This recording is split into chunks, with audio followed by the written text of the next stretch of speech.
എല്ലാവരും എന്നെ എന്ത് പറഞ്ഞാലും ചിന്തിച്ചാലും എനിക്കൊരു കുഴപ്പവുമില്ല, ഒന്നുമില്ല. കാരണം എല്ലാം എൻ്റെ മാത്രം തെറ്റാണ്. അതിൽ ആദ്യം ഞാൻ ചെയ്ത തെറ്റ് ആ ഒരാളെ എന്ന് വെച്ച് കഴിഞ്ഞാൽ കുഞ്ഞാറ്റെ, ആ ഒരാളെ കണ്ട് കുട്ടി ഒന്നും പുറത്തു വിടാത്തത് അവളുടെ മര്യാദ കൊണ്ടായിരിക്കും. പുള്ളിക്കാരൻ അമൽ എന്ന് പറയുന്ന ഒരു പുള്ളിക്കാരൻ ഒരു ഡ്രഗ് അഡിക്റ്റ് ആയിരുന്നു എന്ന് പറയുന്നുണ്ട്. അതുപോലെ പെൺകുട്ടികൾക്ക് മോശമായിട്ടുള്ള മെസ്സേജുകളും കാര്യങ്ങളും ആരെയും പബ്ലിക്കിന് മുന്നിൽ വലിച്ച് അതൊരു കോണ്ടന്റ് ആക്കാൻ ആഗ്രഹിക്കുന്നില്ല. നല്ല കാര്യം തന്നെയാണ്. ഞാൻ ആദ്യം പറഞ്ഞ പോലെ ഒരുപാട് ഫാമിലി വ്ളോഗേഴ്സ് ഇതുപോലെ ലൈഫല്ലേ, ജീവിതത്തിൽ ഒരുപാട് പ്രശ്നങ്ങൾ ഉണ്ടാകും. Real life and real life, നേരത്തെ പറഞ്ഞ പോലെ റിയൽ ലൈഫും വ്യത്യാസമുണ്ട്. അതാണ് ഈ കുട്ടി ഇവിടെ. Hello friends, welcome back to my YouTube channel. ഇച്ചായനും കുഞ്ഞാറ്റയും ഇവർ തമ്മിൽ വേർപിരിഞ്ഞെന്നുള്ള വാർത്തകളൊക്കെ നമ്മൾ കഴിഞ്ഞ ദിവസങ്ങളിൽ കണ്ടതാണ്. ഞാനും അതിനെ പറ്റിയിട്ടൊരു വീഡിയോ ചെയ്തിട്ടുണ്ടായിരുന്നു. അപ്പോൾ ഇവരെ വേറെ ആരുമല്ല, ഈ കുഞ്ഞാറ്റ തന്നെയാണ് കുഞ്ഞാറ്റയുടെ യൂട്യൂബ് ചാനലിൽ കൂടെ ഇത് കുഞ്ഞാറ്റ ഇഷ്ടപ്പെടുന്ന ഫോളോവേഴ്സിനെ അറിയിച്ചിട്ടുള്ളത്. മിറാക്കിൾ ബ്യൂട്ടി വ്ളോഗ്സ് എന്ന് പറഞ്ഞിട്ടുള്ള യൂട്യൂബ് ചാനലിൽ കൂടെയാണ് ഇത് പറഞ്ഞിട്ടുള്ളത്. ഇവർ തമ്മിൽ അമലുമായിട്ട് ഞാൻ വേർപിരിഞ്ഞു, എനിക്ക് എൻ്റെ വഴി, അമലിൻ്റെ വഴി എന്ന് പറഞ്ഞിട്ട് ഒരു കമ്മ്യൂണിറ്റി പോസ്റ്റ് ഇട്ടിട്ടുള്ളത്. അപ്പോൾ ഇത് ഇടാൻ തന്നെ കാരണം എന്ന് വെച്ച് കഴിഞ്ഞാൽ ഈ കുഞ്ഞാറ്റ ഇഷ്ടപ്പെടുന്ന ആൾക്കാർ ഇവരെ വീഡിയോയുടെ അടിയിൽ നിരന്തരമായിട്ട് ഈ ഒരു ചോദ്യം ചോദിക്കുന്നത്, എന്തുകൊണ്ട് നിങ്ങൾ വേർപിരിഞ്ഞു, എന്താ കാരണം, ഇപ്പോൾ അമൽ എവിടെ, അമലുമായിട്ട് എന്തെങ്കിലും പ്രശ്നമുണ്ടോ എന്നൊക്കെ സ്ഥിരമായിട്ട് ചോദിക്കുന്നതിൻ്റെ ഒരു ഉത്തരമായിട്ടാണ് ഇവരൊരു കമ്മ്യൂണിറ്റി പോസ്റ്റ് ഇട്ട് അതിന് റിപ്ലൈ കൊടുത്ത് ക്ലിയർ ആക്കിയത്. കാരണം ഒരു കണക്കിന് നല്ലതാണ്. സോഷ്യൽ മീഡിയയിൽ കൊണ്ടുവന്ന് മിക്കുള്ള ഫാമിലി വ്ളോഗേഴ്സും ചെയ്യുന്നത് എന്താണെന്ന് വെച്ച് കഴിഞ്ഞാൽ അവർ ഫാമിലിയിലുള്ള വലിയ വലിയ പ്രശ്നങ്ങൾ സോഷ്യൽ മീഡിയയിൽ കൊണ്ടുവന്ന് വലിച്ചിട്ട് അത് ഭയങ്കര പ്രശ്നമാക്കി റീച്ചാക്കി അത് വിറ്റ് കാശാക്കുന്ന കുറേ ടീംസുകളുണ്ട്. ഒരു കണക്കിന് ഇവർ ചെയ്തത് നല്ല കാര്യം തന്നെയാണ്. അവരെ പ്രശ്നങ്ങൾ എന്തിനാ സോഷ്യൽ മീഡിയയിൽ കൊണ്ടിട്ട് വലിച്ചിടാൻ ശ്രമിക്കുന്നത്? അതിലും നല്ലത് എത്രയോ ഒരു സ്റ്റാറ്റസ് ഇട്ട് അല്ലെങ്കിൽ ഒരു സ്റ്റോറി ഇട്ട് അവരുടെ ഭാഗം ക്ലിയർ ചെയ്തങ്ങ് പോവുക. അപ്പം നല്ല കാര്യം തന്നെയാണ് ചെയ്തത്. പക്ഷേ ഇത് ഇട്ടതിന് ശേഷം ഈ അമൽ ഇതിനെ പറ്റിയിട്ടൊന്നും സംസാരിച്ചിട്ടൊന്നും ഇല്ലായിരുന്നു. അപ്പം ഈ കുഞ്ഞാറ്റ ഈ ഒരു കമ്മ്യൂണിറ്റി പോസ്റ്റ് ഇട്ടതിന് ശേഷം അമൽ ഇതിനൊരു മറുപടിയായിട്ട് ഒരു ഇൻസ്റ്റാഗ്രാമിൽ ഒരു സ്റ്റോറി ഇട്ടിട്ടുണ്ടായിരുന്നു. അപ്പോൾ നമ്മളെല്ലാവരും, ഞാനും പറഞ്ഞിട്ടുള്ളതായിരുന്നു എൻ്റെ വീഡിയോയിൽ, കാരണം അമൽ ഇതിനൊരു മറുപടിയും തന്നിട്ടില്ല. അപ്പോൾ രണ്ട് പേരുടെ ഭാഗത്തുനിന്നും കേൾക്കാനുള്ളത് കേട്ടിട്ടേ നമുക്ക് മറുപടി പറയാൻ സാധിക്കത്തുള്ളൂ. ഒരാളെ സൈഡ് മാത്രം കേട്ടിട്ട് ഒരാളെ സൈഡിൽ നിന്ന് മാത്രം സംസാരിക്കാൻ നമുക്ക് സാധിക്കത്തില്ല. അപ്പം ഇത് കഴിഞ്ഞിട്ടാണ് അമൽ ഇൻസ്റ്റഗ്രാമിൽ ഒരു സ്റ്റോറി ഇട്ടിട്ടുള്ളത്. അപ്പോൾ ആ സ്റ്റോറി ഞാൻ വായിക്കാം, എന്താണ് അമൽ ഇട്ടേക്കുന്നതെന്ന് ഞാൻ വായിക്കാം. അപ്പോൾ അമൽ ഈ ഇൻസ്റ്റഗ്രാമിൽ ഇട്ട സ്റ്റോറി കുഞ്ഞാറ്റയ്ക്ക് റിപ്ലൈ കൊടുത്തിട്ടുള്ളതാണ്. കാരണം എന്ന് വെച്ച് കഴിഞ്ഞാൽ കുഞ്ഞാറ്റ കമ്മ്യൂണിറ്റി പോസ്റ്റിൽ കുറച്ച് കാര്യങ്ങൾ പറയുന്നുണ്ടല്ലോ ഇതുമായിട്ട് ബന്ധപ്പെട്ട്, ഇവരെ വിവാഹമോചനവുമായിട്ട് ബന്ധപ്പെട്ട്.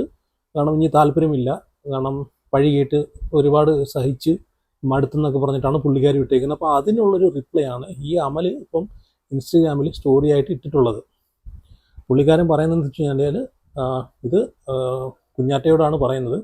എൻ്റെ ഒരുപാട് ഞാൻ കാണുന്നുണ്ട്, കേൾക്കുന്നുണ്ട്, എന്നിട്ടും ഞാൻ ഒന്നും മിണ്ടാതിരിക്കുന്നത് എല്ലാവരും പറയുന്ന ശരി വെച്ചിട്ട് എല്ലാം ഞാൻ അങ്ങ് ഏറ്റെടുത്തിട്ടുമല്ല. എന്ന് വെച്ച് കഴിഞ്ഞാൽ പുള്ളിക്കാരി ഇപ്പം ഇടുന്ന പോസ്റ്റുകളും ഇതൊക്കെ സ്റ്റോറികളും കാണുന്നുണ്ട്. പക്ഷെ ഇതൊക്കെ മിണ്ടാതിരിക്കുന്നത് എല്ലാം അങ്ങ് ശരി വെച്ചിട്ടെന്ന് അല്ല എന്നുള്ളൊരു ധാരണയിലാണ് പുള്ളിക്കാരൻ ഇത് ടൈപ്പ് ചെയ്തേക്കുന്നത്. പിന്നെ എല്ലാവരും എന്നെ എന്ത് പറഞ്ഞാലും ചിന്തിച്ചാലും എനിക്കൊരു കുഴപ്പവുമില്ല, ഒന്നുമില്ല. കാരണം എല്ലാം എൻ്റെ മാത്രം തെറ്റാണ്. അതിൽ ആദ്യം ഞാൻ ചെയ്ത തെറ്റ് ആ ഒരാളെ എന്ന് വെച്ച് കഴിഞ്ഞാൽ കുഞ്ഞാറ്റെ, ആ ഒരാളെ കണ്ടുമുട്ടി കൂടെ നിർത്തി എൻ്റെ ആഗ്രഹങ്ങളെല്ലാം മറന്ന് കൂടെയുള്ള ആളിൻ്റെ ആഗ്രഹങ്ങൾക്ക് വേണ്ടി അഡ്ജസ്റ്റ് ചെയ്ത് ജീവിച്ചു എന്നത് മാത്രമാണ് ഞാൻ ചെയ്ത തെറ്റ്. ഞാൻ 100% എല്ലാം തികഞ്ഞവൻ ഒന്നുമല്ല, എനിക്കുണ്ട് കുറവുകളും കുറ്റങ്ങളും. പക്ഷേ എല്ലാത്തിനും ഓരോ കാരണങ്ങളുമുണ്ട്. പിന്നെ പറയാനാണ് എനിക്കുമുണ്ട് ഒരുപാട് സഹിച്ചതും നഷ്ടപ്പെട്ടതിൻ്റെയും കളിയാക്കലിൻ്റെയും അവഹേളനത്തിൻ്റെയും കഥകൾ പറയാൻ. എനിക്ക് തോന്നുന്നു കുഞ്ഞു നഷ്ടപ്പെട്ടതിൻ്റെയൊക്കെ കുറേ പ്രശ്നങ്ങളും കാണും ഇതിൻ്റെ ഇടയ്ക്ക്. ഇനി കഴിഞ്ഞത് ഒരിക്കൽ പോലും എനിക്ക് ഓർക്കാൻ താല്പര്യമില്ല, ഒരു തിരിച്ചുപോക്കുമില്ല. പുള്ളിക്കാരൻ പറയുന്നത് കഴിഞ്ഞതൊന്നും ഓർക്കാനും താല്പര്യമില്ല, ഇനി തിരിച്ച് ഒരു ജീവിതത്തിലേക്ക് പോകാനും താല്പര്യമില്ലെന്നാണ് പുള്ളിക്കാരനും പറയുന്നത്. ഓക്കെ, ഇത് കൂടാതെ വേറൊരു പോസ്റ്റും കൂടെ പുള്ളിക്കാരൻ ഇട്ടിട്ടുണ്ട്. അതും കൂടെ ജസ്റ്റ് ഞാൻ വായിക്കിയത് ഒരു ഷെയർ ചെയ്തതാണ്. പുള്ളിക്കാരൻ അതിനകത്ത് പറഞ്ഞത് ഈശോ വൈബ് എന്ന് പറഞ്ഞൊരു ഇൻസ്റ്റഗ്രാമിൽ നിന്ന് പുള്ളിക്കാരൻ ഷെയർ ചെയ്ത് സ്റ്റോറി ഇട്ടിട്ടുള്ളതാണ്. ചുറ്റുമുള്ളതെല്ലാം നിനക്ക് എതിരായി വന്നേക്കാം, എന്നാലും നീ തളരരുത്. അപ്പം ഈ ഒരു പോസ്റ്റിനകത്ത് എന്തൊക്കെയോ ഭയങ്കര നിഗൂഢതകൾ ഉള്ളതായിട്ട് എനിക്ക് തോന്നി. എന്ന് വെച്ച് കഴിഞ്ഞാൽ ചുറ്റുമുള്ളതെല്ലാം നിനക്ക് എതിരായി വന്നേക്കാം. ഇനി അപ്പം ഈ ഒരു വിഷയവുമായിട്ട് ബന്ധപ്പെട്ട് ഇനി ഒരുപാട് കാര്യങ്ങൾ ഫേസ് ചെയ്യേണ്ടതായിട്ട് വരും, എതിരായിട്ട് വരും എന്ന് പുള്ളിക്കാരന് തോന്നിയോണ്ട് മാത്രമാണ് പുള്ളിക്കാരൻ ഇങ്ങനൊരു സ്റ്റോറി ഇട്ടത്. ചുറ്റുമുള്ളതെല്ലാം നിനക്ക് എതിരായി വന്നേക്കാം, മുമ്പക്കൂട്ടി പുള്ളിക്കാരൻ എല്ലാം കണ്ടു എന്നാണ് അതിൻ്റെ അർത്ഥം. എന്നാലും തളരരുത്. ഓക്കെ, ഇതാണ് പുള്ളിക്കാരൻ ഇട്ട സ്റ്റോറീസ്. ഈ കുഞ്ഞാറ്റയ്ക്ക് കൊടുത്ത മറുപടിയാണ് ഇതെല്ലാം. അപ്പം ഇത് എന്താണ് ഇവർ വേർപിരിഞ്ഞത്, എന്തുകൊണ്ടാണ് ഇവർ വേർപിരിഞ്ഞത്, ഇനി കുഞ്ഞു മരിച്ചതുമായിട്ടുള്ള പ്രശ്നങ്ങളാണോ, അല്ലെങ്കിൽ വേറെ എന്തെങ്കിലും പ്രശ്നങ്ങളാണോ, ഇതൊന്നും ആർക്കും അറിയത്തില്ല. എല്ലാവർക്കും ഒരു കൺഫ്യൂസ് ആയിട്ട് നിൽക്കുന്ന, അല്ലെങ്കിൽ എല്ലാവർക്കും അറിയാൻ ആഗ്രഹമായിട്ടിരിക്കുന്ന ഒരു കാര്യമാണിത്. അങ്ങനെ ഇരിക്കുമ്പോഴാണ് ഞാൻ ഇപ്പം കുഞ്ഞാറ്റ റീസെൻ്റ് ആയിട്ടൊക്കെ ഇടുന്ന വീഡിയോ ഒക്കെ ഭയങ്കര ഹാപ്പി ആയിട്ട് പുള്ളിക്കാരി അഭിനയിച്ചുകൊണ്ടാണ് കുറേ വീഡിയോസ് ഒക്കെ ചെയ്യുന്നത്. ഞാൻ സന്തോഷവതിയാണ്, ഞാൻ ഹാപ്പിയാണെന്നൊക്കെ ധരിച്ചുകൊണ്ടാണ് പുള്ളിക്കാരി ഇപ്പം ഷോർട്സ് വീഡിയോ ഒക്കെ, റീൽസ് വീഡിയോ ഒക്കെ ചെയ്യുന്നത്. അപ്പം നമ്മൾ എന്തൊക്കെ പറഞ്ഞാലും നമ്മളെ ലൈഫ് നമ്മൾ അതിൽ നിന്ന് പോയി കഴിഞ്ഞാൽ ഉറപ്പായിട്ടും നമുക്ക് അതിൻ്റേതായിട്ടുള്ള ഒരുപാട് ബുദ്ധിമുട്ടുകളുണ്ടാവും, മാനസികമായിട്ട് പ്രശ്നങ്ങളുണ്ടാവും. നമ്മൾ ചിരിച്ച് കളിച്ച് നിൽക്കുന്നുണ്ടെങ്കിൽ നമുക്ക് അതിൻ്റേതായിട്ടുള്ള പ്രശ്നങ്ങളുണ്ടാവും, ഇല്ലെന്നല്ല, ഉണ്ടാവും. ഇപ്പം നമ്മളൊരു കാര്യം മനസ്സിലാക്കേണ്ട, ഈ ഫാമിലി വ്ളോഗ്സ് ഒക്കെ കാണുന്ന ആൾക്കാർ വിചാരിക്കും ഇതുപോലാണ് ഇവരെ റിയൽ ലൈഫ് എന്നാണ് വിചാരിക്കുന്നത്. ഒരിക്കലുമല്ല. നമ്മൾ അത് കണ്ടിട്ട് അത് ഫോളോ ചെയ്യരുത്. കാരണം റിയൽ ലൈഫും തമ്മിൽ ഒരുപാട് വ്യത്യാസമുണ്ട്. നമ്മൾ റിയൽ ലൈഫ് എന്താണെന്ന്, റിയൽ ലൈഫിനകത്ത് ഒരുപാട് പ്രശ്നങ്ങളും റിയൽ ലൈഫിനകത്ത് ഒരുപാട് ബുദ്ധിമുട്ടുകളും ഉണ്ടെങ്കിലും നമ്മൾ ഈ വീഡിയോയുടെ മുമ്പിൽ വന്നിരുന്ന് നമ്മൾ കാണിക്കുന്നതെല്ലാം വെറും അഭിനയം മാത്രമാണെന്നാണ് പല ഈ ഫാമിലി വ്ളോഗ്സിൽ നിന്ന് നമ്മൾ മനസ്സിലാക്കേണ്ടത്. കാരണം ഒരുപാട് ഫാമിലി വ്ളോഗ്സിനകത്ത് ഇങ്ങനെയുള്ള പ്രശ്നങ്ങളൊക്കെ സംഭവിച്ചിട്ടുണ്ട്, നമ്മൾ കണ്ടിട്ടുണ്ട്.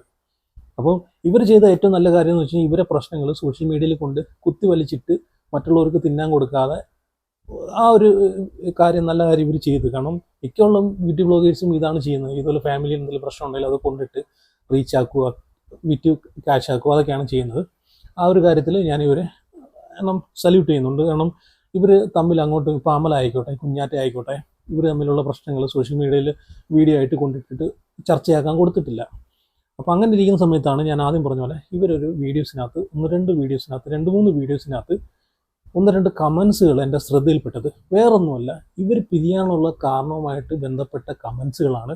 അത് ഞാനിവിടെ നിങ്ങൾക്ക് കാണിക്കാം. അപ്പോൾ എന്തായാലും ആ കമൻറ്റ് ഞാൻ വായിക്കാം. രാഗി എന്ന് പറയുന്ന ഒരു ഐഡിയയിൽ നിന്നാണ് ആ കമൻറ്റ് വന്നിരിക്കുന്നത്. അപ്പം പുള്ളിക്കാരി ചോദിക്കുന്നത് എന്താണെന്ന് വെച്ച് കഴിഞ്ഞാൽ, ഇയാൾ മാൾട്ടയിൽ വന്നിട്ട് 6 മാസമല്ലേ ആയിട്ടുള്ളൂ, നിങ്ങളെ എയർപോർട്ടിൽ കൊണ്ടുവിടുന്ന വീഡിയോയിൽ ഹസ്ബൻഡ് ഉണ്ടല്ലോ എന്ന് വെച്ച് കഴിഞ്ഞാൽ അമലുണ്ടായിരുന്നു. 2 മാസം മുമ്പിട്ട വീഡിയോയിൽ, ബിസിനസ് വീഡിയോയിലും പുള്ളിക്കാരനുണ്ടല്ലോ. എന്നാണ് ഡിവോഴ്സ് ആയത്? ഇയാൾ നാട്ടിലില്ലാതെ എങ്ങനെ ഡിവോഴ്സ് കഴിഞ്ഞു? ഡിവോഴ്സ് കഴിഞ്ഞാണോ മാൾട്ടയിൽ എത്തിയത്? അത് മിക്കുള്ള ആൾക്കാരും തോന്നിയൊരു ഡൗട്ട്സ് ആണ്, മിക്കുള്ള ആൾക്കാരും ചോദിച്ചൊരു ചോദ്യമാണ്. ശരിയാണ്, ഇവർ രണ്ടും രണ്ട് ഭാഗത്ത് നിൽക്കുന്ന, രണ്ട് രാജ്യത്ത് നിൽക്കുന്ന സമയത്ത് ഇതെങ്ങനെ ഇവർക്ക് ഡിവോഴ്സ് കിട്ടും എന്നാണ് എല്ലാവരെയും ചോദ്യം. ഈ അടുത്ത് ഇവർ കൊണ്ടുവിടുന്ന സമയത്തെല്ലാം അമൽ കൂടെ ഉണ്ടായിരുന്നു. കുഞ്ഞാറ്റ എയർപോർട്ടിൽ കൊണ്ടുവിടുന്ന സമയത്തെല്ലാം അമൽ കൂടെ ഉണ്ടായിരുന്നു. പിന്നെ ഇതിൻ്റെ ഇടയ്ക്ക് വെച്ച് ഇവർക്ക് എന്താണ് സംഭവിക്കുന്നത്, എന്താണ് ഇവർക്ക് സംഭവിച്ചിട്ടുള്ളത് എന്നാണ് ആൾക്കാർക്ക് അറിയേണ്ടതായിട്ടുള്ളത്. അപ്പം ഇതിനൊരു റിപ്ലൈ, ഈ ഒരു കമൻറ്റിന് വ്യക്തമായിട്ട് റിപ്ലൈ കൊടുത്തിട്ടുണ്ട് കുഞ്ഞാറ്റ. പേപ്പർ വർക്ക് നടക്കുന്നതേ ഉള്ളൂ. ഇപ്പം എന്ന് വെച്ച് കഴിഞ്ഞാൽ രണ്ട് ഭാഗത്ത് നിന്നിട്ട് എങ്ങനെയാണ് ഡിവോഴ്സ് കിട്ടുന്നത് എന്ന ചോദ്യത്തിന് ഒരു ഉത്തരം കിട്ടി. ഇവരെ ഡിവോഴ്സ് രണ്ടുപേരും അങ്ങോട്ടും ഇങ്ങോട്ടും ഒപ്പിട്ട് വേർപിരിഞ്ഞിട്ടില്ല.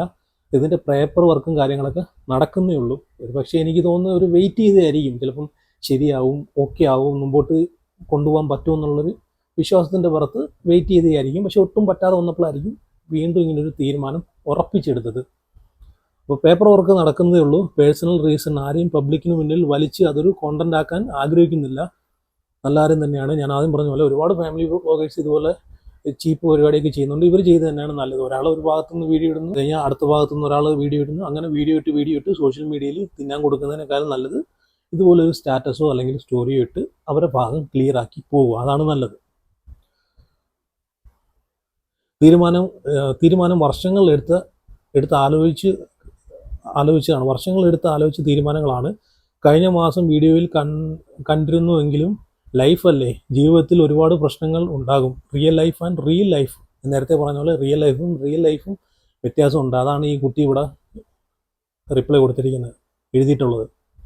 ഒത്തിരി വ്യത്യാസങ്ങളുണ്ട്. ജസ്റ്റ് ഒരു പോസ്റ്റ്, അതിൻ്റെ ആവശ്യമേ ഉള്ളൂ. കുറേ കമൻസ് കാണുന്നുണ്ട്. ഇതൊക്കെ ഭയന്നാണ് തീരുമാനം എടുക്കാൻ വൈകിയത്. കമൻസ് കണ്ടൊന്നും ഭയക്കേണ്ട കാര്യമില്ല. അതൊക്കെ അതിൻ്റേതായിട്ടുള്ള രീതിയിൽ അങ്ങ് വിടുക. നമ്മൾ മുമ്പോട്ട് ജീവിച്ച് കാണിക്കുക. അതാണ് വേണ്ടത്. അവിടാണ് ഒരു വിജയം. അല്ലാതെ പോയി കമൻസ് കണ്ട് നിരാശപ്പെട്ടു പോയി സൂയിസൈഡ് ചെയ്യുക, ആത്മഹത്യ ചെയ്യുകയല്ല വേണ്ടത്.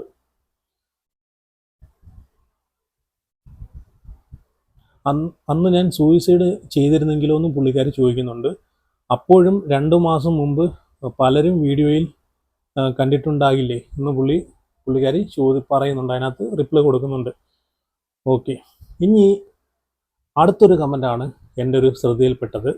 ഇവർ വേർപിരിയാനുള്ള മെയിനായിട്ടുള്ളൊരു കമൻ്റാണിത് എന്നാണ് എനിക്ക് തോന്നുന്നത്. 100 ഒരു 99% തോന്നുന്നില്ല. അതിൻ്റെ കാരണവും ഞാൻ ഇവിടെ പറയാം. അടുത്തതെന്ന് വെച്ച് കഴിഞ്ഞാൽ വേറൊരു പുള്ളിക്കാരിയുടെ കമൻറ്റും കൂടെ ഞാൻ വായിക്കാം. ഒരു മൻസൂർ മനു എന്ന് പറഞ്ഞൊരു ഐ ഡിയിൽ നിന്നാണ് കമൻറ്റ് വന്നേക്കുന്നത്. ജോലിക്ക് പോകാത്തതിൻ്റെ പേരിൽ കുഞ്ഞാറ്റ ഒരിക്കലും ഇങ്ങനെ ചെയ്യില്ല. അമലിനോട് കേട്ടോ, അമലിനോടാണ്. എന്തെങ്കിലും സീരിയസ് പ്രോബ്ലം ഉണ്ടാകും ഉറപ്പെന്ന് വെച്ച് കഴിഞ്ഞാൽ ജോലിക്ക് പോകാത്തതുകൊണ്ടാണ് ഇങ്ങനൊരു ഡിവോഴ്സിലോട്ട് എത്തിയെന്ന് ഒരിക്കലും അത് കുഞ്ഞാറ്റ ചെയ്യില്ല. അങ്ങനൊരു കാര്യം അതിന് ഉറപ്പുണ്ട്. വേറെ എന്തെങ്കിലും തക്കതായിട്ടുള്ള മറുപടി ഉണ്ടാകുമെന്നാണ് ആ കമൻ്റ് ഇട്ട പുള്ളി പറഞ്ഞത്. അതിനകത്ത് ഈ കുഞ്ഞാറ്റ പുള്ളിക്കാരൻ്റെ ആ ഒരു കമൻറ്റ് ഹാർട്ടിൻ്റെ സിമ്പിളിനകത്ത് ഒരു ലൈക്ക് കൊടുത്തിട്ടുണ്ട്. വേറെ ഒരു കമൻസിനകത്തും ഇങ്ങനെ ലൈക്ക് കൊടുത്തിട്ടില്ല. ആ കമൻറ്റിനകത്ത് ലൈക്ക് കൊടുത്തിട്ടുണ്ട്. അതിനർത്ഥം ഹാർട്ടിൻ്റെ ചിഹ്നത്തിനകത്ത് ലൈക്ക് കൊടുത്തിട്ടുണ്ടെന്ന് അർത്ഥം എന്ന് വെച്ച് കഴിഞ്ഞാൽ ജോലിക്ക് പോകാത്തതിൻ്റെ പേരിലല്ല ഈ വിഷയം നടന്നിട്ടുള്ളതെന്ന് ഉറപ്പിക്കുക. ഇവർ തമ്മിൽ പിരിഞ്ഞെന്ന് ഉറപ്പിക്കുക. അതിൽ 100% ഉറപ്പിക്കുക. പിന്നെ അത് കഴിഞ്ഞിട്ട് വേറെ 2-3 വീഡിയോസിനകത്ത് സ്ഥിരമായിട്ട് കണ്ടൊരു കമൻറ്റ്, അതും ഇതുപോലെ കുഞ്ഞാറ്റ ലൈക്ക് ചെയ്തിട്ടുണ്ട്. വേറെ ഒരു കമൻസിനും കുഞ്ഞാറ്റ റിപ്ലൈയും കൊടുത്തിട്ടില്ല, ലൈക്കും ചെയ്തിട്ടില്ല. ഓക്കെ, ആ മെയിൻ ആയിട്ടുള്ള കമൻറ്റ് ഞാനിവിടെ വായിക്കാം. ബിനിത എന്ന് പറഞ്ഞിട്ടുള്ള ഒരു ഐ ഡി എന്നാണ് ഇട്ടേക്കുന്നത്. ഇവരെ പരിചയമുള്ള ആൾക്കാരാണോ അല്ലെങ്കിൽ കുഞ്ഞാറ്റയെ പരിചയമുള്ള ആൾക്കാരാണോ, ഇവരുമായിട്ട് റിലേറ്റഡ് ആയിട്ടുള്ള റിലേഷനായിട്ടുള്ള ആളാണോ എന്ന് അറിയത്തില്ല. എന്തായാലും ഇവരെ പരിചയമുള്ളതുപോലെയാണ് എനിക്ക് തോന്നുന്നത്. പരിചയമില്ലെങ്കിൽ ഈ ഒരു കമൻറ്റിനകത്ത് സത്യസന്ധമായിട്ടുള്ള കാര്യങ്ങളല്ല എങ്കിൽ കുഞ്ഞാറ്റ ഉറപ്പായിട്ട് ഇതിന് റിപ്ലൈ കൊടുക്കത്തില്ല, ഇതിന് മൈൻഡ് പോലും ചെയ്തില്ല. പക്ഷേ ഈ ഒരു കമൻറ്റിനകത്ത് ലൈക്ക് ചെയ്തിട്ടുണ്ട്. ലൈക്ക് ഹാർട്ടിൻ്റെ ചിഹ്നത്തിനകത്ത് ലൈക്ക് ചെയ്തിട്ടുണ്ട് കുഞ്ഞാറ്റ. വേറെ ഒരു കമൻറ്റിനകത്ത് ലൈക്ക് ചെയ്തിട്ടില്ല. അപ്പോൾ ഈ കമൻറ്റ് ഞാൻ വായിക്കാം. ഇതിനകത്ത് പുള്ളിക്കാരി എഴുതി വെച്ചിരിക്കുന്ന അമലിൻ്റെ കുറച്ച് ചാറ്റ് കുഞ്ഞാറ്റ പിടിച്ചു. വാട്സാപ്പിലാണോ ഇൻസ്റ്റയിലാണോ അറിയത്തില്ല. കുറച്ച് ചാറ്റ് കുഞ്ഞാറ്റ പിടിച്ചു എന്നാണ് പറയുന്നത്. Vulgar chat. എൻ്റെ ഫ്രണ്ട് ഇവൻ മെസ്സേജ് അയച്ചിട്ടുണ്ട്. പുള്ളിക്കാരിയുടെ ഫ്രണ്ടിനും ഈ അമൽ മെസ്സേജ് അയച്ചിട്ടുണ്ടെന്നാണ് പറയുന്നത്. ഒരു പെൺകുട്ടിക്കല്ല ഇവരുടെ ഫാൻ പേജ് നടത്തിയ പെൺപിള്ളേർക്ക് മോശമായി അവൻ അയച്ചിട്ടുണ്ട്. വീണ്ടും ഇതൊക്കെ റിപ്പീറ്റ് ചെയ്തത് കൊണ്ടാണ് അവൾ ഇങ്ങനെ തീരുമാനം എടുത്തത് എന്ന് വെച്ച് കഴിഞ്ഞാൽ, വീണ്ടും ഇതൊക്കെ റിപ്പീറ്റ് ചെയ്തുകൊണ്ടെന്ന് വെച്ച് കഴിഞ്ഞാൽ ഇവർക്ക് ഫാൻ പേജൊക്കെ കാണുമല്ലോ. അപ്പം മെയിനായിട്ട് ഇവർ ഫാമിലി വ്ളോഗറാണ്. അപ്പം ഇവർക്ക് ഉറപ്പായിട്ടും ഫാൻ പേജൊക്കെ കാണാം. ഫാൻ പേജൊക്കെ ഹാൻഡിൽ ചെയ്തുകൊണ്ടിരുന്നത് കുറേ പെൺകുട്ടികളാണെന്നാണ് പറയുന്നത്. ആ പെൺകുട്ടികൾക്കെല്ലാം ഈ പുള്ളിക്കാരൻ അമൽ മെസ്സേജ് അയച്ചിട്ടുണ്ടെന്നാണ് പറയുന്നത് എല്ലാവർക്കും. അപ്പം ഇത് റിപ്പീറ്റ് ചെയ്തപ്പോഴത്തേക്ക് കുഞ്ഞാറ്റ ഇത് റിപ്പീറ്റ് ചെയ്തില്ലെന്ന് പറഞ്ഞ് വാണിംഗ് ഒക്കെ കൊടുത്തതാണ്. മോശമായിട്ടുള്ള രീതിയിലാണ് മെസ്സേജ് അയച്ചിട്ടുള്ളതെന്നാണ് പറയുന്നത്. പിന്നെ വാണിംഗ് കൊടുത്തിട്ടും വീണ്ടും ഇത് റിപ്പീറ്റ് ചെയ്തുകൊണ്ട് മാത്രമാണ് ഈ ഒരു തീരുമാനം കുഞ്ഞാറ്റ എടുത്തതെന്നും പറയുന്നുണ്ട്. അവൻ ഡ്രഗ് അഡിക്റ്റ്. പിന്നെ വേറൊരു ഭയങ്കര ഒരു കാര്യം പറയുന്നുണ്ട് കേട്ടോ. അവൻ ഡ്രഗ് അഡിക്റ്റ് ആയിരുന്നു. ആ കുട്ടി ഒന്നും പുറത്തു വിടാത്തത് അവളുടെ മര്യാദ കൊണ്ടായിരിക്കും. പുള്ളിക്കാരൻ അമൽ എന്ന് പറയുന്ന ഒരു പുള്ളിക്കാരൻ ഒരു ഡ്രഗ് അഡിക്റ്റ് ആയിരുന്നു എന്നും പറയുന്നുണ്ട്. അതുപോലെ പെൺകുട്ടികൾക്ക് മോശമായിട്ടുള്ള മെസ്സേജുകളും കാര്യങ്ങളും അയച്ചുകൊണ്ടിരുന്ന വ്യക്തിയാണെന്നും പറയുന്നുണ്ട്. അപ്പം ഇതിനകത്ത് ഈ കമൻറ്റിനകത്ത് ഈ കുട്ടി കുഞ്ഞാറ്റ എന്ന് പറയുന്ന കുട്ടി ലൈക്ക് ചെയ്തിട്ടുണ്ട്. വേറൊരു കമൻറ്റിനകത്ത് ലൈക്ക് ചെയ്തിട്ടുണ്ട്. അപ്പം ഈ കമൻറ്റ് സത്യമാണോ? ഈ പറഞ്ഞത് ഉള്ളയാണോ? ഉള്ളയാണെങ്കിൽ സത്യം പറഞ്ഞാൽ ഇത് ഭയങ്കര ഇതിനൊരു മറുപടി എക്സ്പ്ലനേഷൻ അമൽ കൊടുത്തേ പറ്റൂ കേട്ടോ. ഇത് 2-3 കമൻസുകൾ ഞാൻ ഇതുപോലെ കണ്ട്. ഈ ഒരു കമൻറ്റ് ചുമ്മാ ഒരാൾ പോയി ഇട്ടിട്ട് പോയൊരു കമൻറ്റ് ഇതിനകത്തൊരു സത്യമില്ലെങ്കിൽ കുഞ്ഞാറ്റ ഇതിനകത്ത് ലൈക്ക് കൊടുക്കേണ്ട കാര്യമല്ലോ ഉണ്ടോ? എനിക്ക് തോന്നുന്നില്ല. ഇതിനകത്ത് എന്തൊക്കെയോ സത്യമുള്ളതുകൊണ്ടാണ് കുഞ്ഞാറ്റ ആ കമൻറ്റിന് ലൈക്ക് കൊടുത്തിട്ടുള്ളത്. നിങ്ങൾക്ക് സംശയം ഉണ്ടെങ്കിൽ കുഞ്ഞാറ്റയുടെ വീഡിയോസിനകത്ത് കയറി നോക്കിക്കഴിഞ്ഞാൽ മനസ്സിലാവും. അപ്പോൾ എന്തായാലും ഇതിനൊരു എക്സ്പ്ലനേഷൻ വീഡിയോ അമൽ കൊടുക്കും എന്നാണ് ഞാൻ വിചാരിക്കുന്നത്. എന്തായാലും ഇവർ തമ്മിലുള്ള ഈ ഒരു ഡിവോഴ്സിലേക്ക് എത്തി നിൽക്കുന്നത് ഇവരെ കുഞ്ഞു മരിച്ച പ്രശ്നമോ അല്ലെങ്കിൽ മറ്റുള്ള പ്രശ്നങ്ങളോ ഒന്നും തന്നെ അല്ല. ഇതാണ് പ്രശ്നമെന്നിപ്പം എല്ലാവർക്കും ഇപ്പം ക്ലിയറായി കഴിഞ്ഞു ഈ ഒരു കമൻറ്റിലൂടെ. ഈ കമൻറ്റ് ലൈക്ക് ചെയ്തില്ലെങ്കിൽ ആൾക്കാർക്ക് മനസ്സിലാവത്തില്ലായിരുന്നു. പക്ഷേ കുഞ്ഞാറ്റ ഇത് 2-3 വീഡിയോയിൽ ഈ സ്ഥിരം കമൻറ്റ് തന്നെ പുള്ളിക്കാരി ഇട്ട് അതിനകത്ത് സ്ഥിരമായിട്ട് ഇത് ലൈക്ക് ചെയ്തിട്ടുണ്ട്. ഒരു പക്ഷേ എനിക്ക് തോന്നുന്നു ഇത് ജനങ്ങൾ അറിയണമെന്ന് മനസ്സിലാക്കണമെന്ന് പുള്ളിക്കാരിക്ക് ഒരു വീഡിയോ ആയിട്ട് ചെയ്യാൻ താല്പര്യമില്ലാത്തതുകൊണ്ടാണ് ഈ ഒരു കമൻറ്റ് പോയി ലൈക്ക് ചെയ്തതെന്ന് എനിക്ക് തോന്നുന്നുണ്ട്. അങ്ങനെയെങ്കിലും ജനങ്ങൾ കണ്ട് മനസ്സിലാക്കാൻ വേണ്ടിയിട്ട്. അപ്പം എന്തായാലും ഇതിനെ പറ്റിയിട്ട് നിങ്ങളുടെ അഭിപ്രായം ഉറപ്പായിട്ടും എന്തായാലും കമൻറ്റ് ചെയ്യുക. നിങ്ങൾക്ക് തോന്നിയത് എന്താണെന്ന് നിങ്ങൾ ഉറപ്പായിട്ട് കമൻറ്റ് ചെയ്യുക. അപ്പം see you guys.